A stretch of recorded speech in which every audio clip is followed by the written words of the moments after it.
Christmas Buddha pat mi ta khoi mle ga zau na pan tong mushroom soup sam ke sai soup ni tha shi pa lun zau so si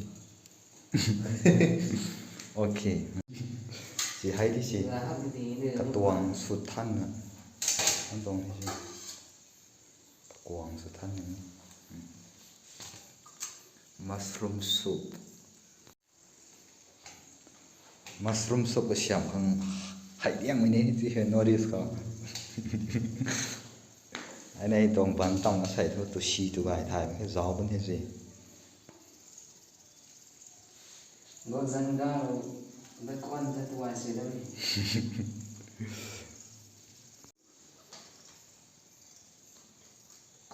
cái hồi nãy nó mình hảo xong mà hảo xong man đổ lâu tí xài dữ luôn cái bên Christmas còn shop không gì shut xin lỗi bọn thế shut xuân nên mà hảo tôi hiến thì sao mấy này đi gió cho gì ra cái này là bay nữa hả chị expert thế sụp xiên giáo thôi pra expert thế cái này mình giáo thôi bạn cùng thì giáo thôi ta xiên lại có bạn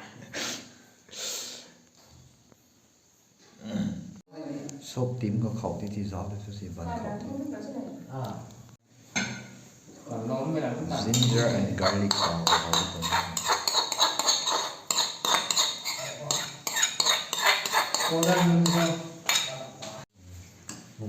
xài giảm sốt của ta kỹ dẫn bằng tặng ngầm nó tông đi máu vậy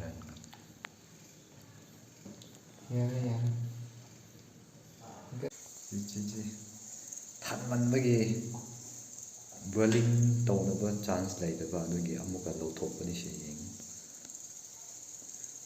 xoay bung mà đấy bắt khẩu thao thế gì sao ba hậu hậu đây cục đầu đây hậu cái đó mà đấy it looks yummy I can't wait for this này có đấy thế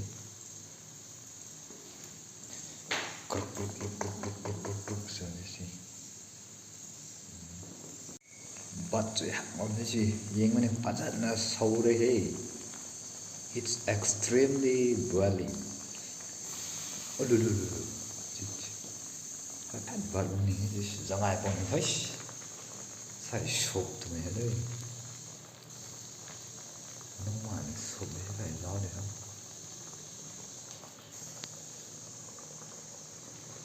cơ mà nó bắt dây gió đấy cái gì bắt rất là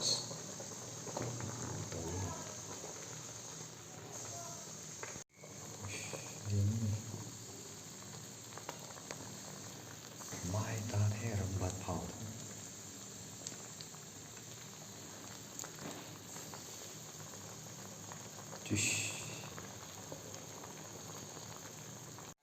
chị turkey rồi lẽ hay chỉ mushroom hả tao hả fry cho tao đâu đi tụi hè gần lại đâu xí có mai nó fry tao ghê mày làm hiện mình là xí we are cooking turkey curry so it looks amazing and I think the taste will be perfect and amazing see it's extremely boiling giáo cái gì ấy loài thế cũng làm bát liệt bát nằm sâu với he bát liệt học bằng hết đi turkey rồi dẫn được khoản này tu gì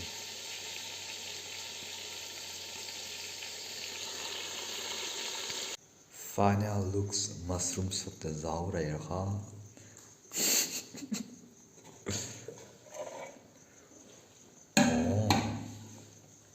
mushroom soup của thế gì giống lại xị bông hết rồi hay ta this turkey all the way from Khopun Infa sai này tổ loại của nó rồi thế rộng rồi này ready thế now we are ready to serve nè khẩu tháo cái này chị có luôn từ giáo nó gì lôi đây tụi mày có thể tài là khẩu sái lắm Cześć.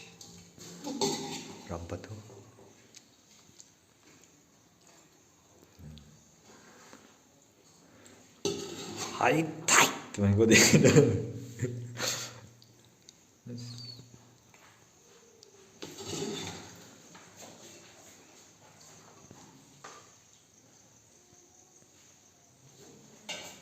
Rambang lắm tao. Hả? Này đi à? Rồi à, sụp rầm từ. Bẹt tao cái cho nó. Mày rô học tắm mà nó mới đây. Bỏ vào trong cái này. Sụp rằng nó mới nên giáo thì tôi sẽ Christmas gun ram cũng mâm thì giáo thì tôi sẽ mushroom soup. Nó lâu ra ngoài cũng hiểu. Rồi cho mấy à. Soup serve tao có muông gì vậy cái này. Cũng hay đây. Spot nó thiệt rồi cái này nó sẽ như gì. Yang tao cái này.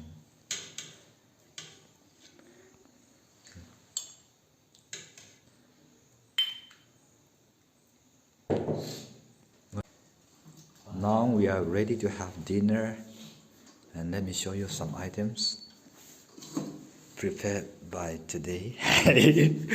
Prepared prepare for advanced Christmas ni. Sao để thái đông hết rồi. That's wrong.